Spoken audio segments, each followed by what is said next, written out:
1994. All right, I am now here joined by Todd Howard from Bethesda Game Studios, because if there's going to be a battle for Game of the Show, it's going to happen between, I think, BioShock Infinite, and then we've got Elder Scrolls Skyrim, we've got Batman coming. All the big games of E3 are here first on Spike. Todd, let's get to Skyrim. People, you announced it at the VGAs. People want to see the gameplay. You're going to give us a sneak peek? We are. We're showing a big 30-minute demo here at E3. We've built a really cool booth. We're showing it in private underneath an actual life-size dragon that we've built here at E3. It's awesome.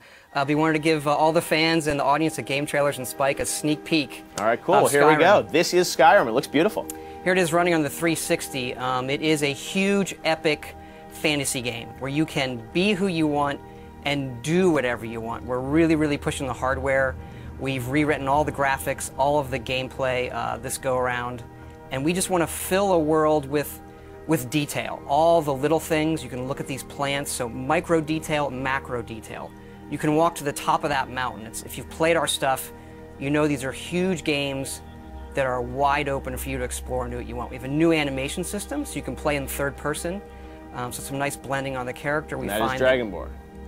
That is, you can be whoever you want, male or female. This is the character we're showing. So a lot of people like to play in third person, so it's a real viable option this go around. Mm-hmm. You've got wildlife. You've got the world is really alive. Really, really alive. That's what we push for. And it's you are who you play. The right trigger does your right hand. The left trigger does your left hand.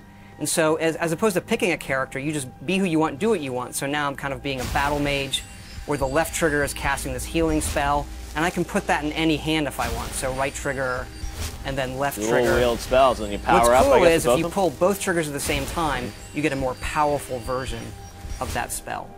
Now we're headed up high up into the mountains where it gets snowy to this Nordic ruin. This is one of our over 150 dungeons that we have in the game, and the ancient Nords used to worship dragons. So here we are inside the dungeon with our bow. We do have a lot of cool stealth gameplay as well. So we really want to pay off on all of those different styles of gameplay, whether it's stealth, melee, magic. As this person is switching between first and third, do you think a lot of people are going to play it that way, or? I prefer first person myself, but I notice a lot of people just like to run around in third person. You can also dual wield swords. Okay, wow. Actually, dual wield any one-handed weapons. And you'll see me use a shout here. It's one of our magic powers you can do. There are a lot of shouts throughout the game, right? These dragon shouts? Yep.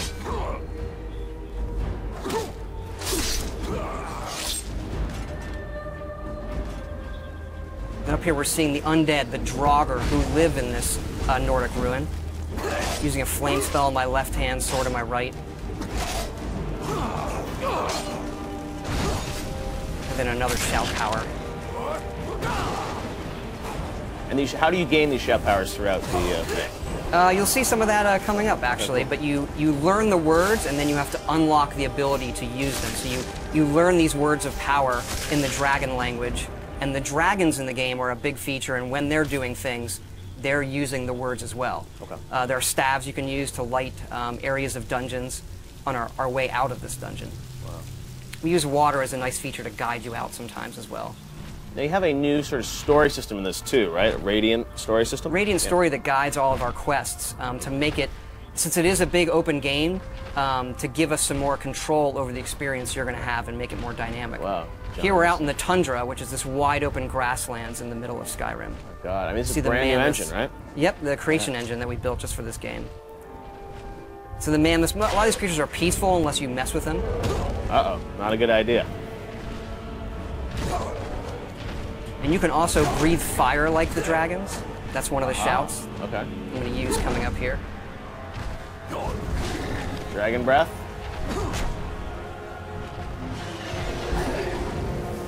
Aha. And dragons can attack anything. They're dynamic creatures. We don't script them. So when we're playing the game, we don't know what they're going to do often. They are these big boss fights that are dynamic and interesting in ways that we've never experienced in a game before. Now, I read a rumor online this week that the game is over 300 hours, or you can spend at least 300 hours in the game. There is at least 300 hours in it. We kind of have stopped counting. There's so much stuff in this game. Oh, and here's a battle with the non-friendly dragon. kind of getting some help from the guards of this tower here. And then when they die, you absorb their souls, and this allows you to unlock words of power, shouts that you've learned, and power them up. And then we also have fights in the game in times where there are multiple dragons. So here comes another one up there, a frost dragon. They're even more powerful than the dragon that I just defeated with the help of the guards.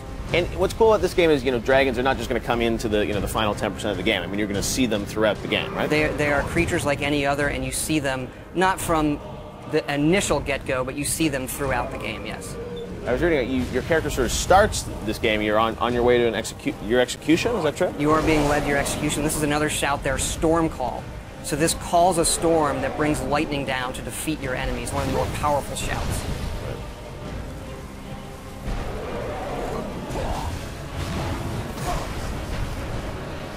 And then once the dragons get hurt enough, they can't fly, and they'll either land or they'll crash.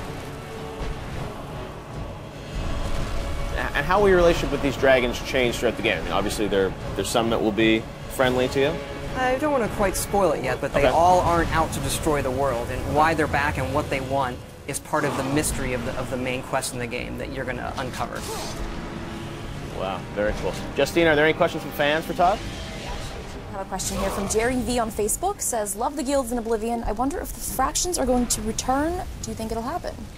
We do have factions returning. Our three main factions are the College of Winterhold, which is like for the mages, the Companions, which is our warrior guild, and then the Thieves Guild, of course. Right. Very cool. And there's the beautiful Skyrim logo, and the date we know is going to be 11/11/11, which Absolutely. is coming out in November. Very cool. Justine, any more questions? Let's see, Player22 on Twitter says, loving the new engine. Can't wait to see more. Curious with how many environments they will have in Skyrim. There's a lot. It's another thing where we stopped counting. I mean, we have 7 major different regions in the game. You've seen some of that where we get into snowy mountains and pine forests and fall forests, that open tundra, lots of different dungeon types. I mean, we go at this each time trying to make the biggest, craziest role-playing game we possibly can and let people just do whatever they want. Awesome. Well, Todd, thank you so much for coming by. We cannot wait to see more of Skyrim. It's definitely going to be one of the biggest games of E3, and we'll be right back after this with more GTTV E3 All Access Batman Arkham City.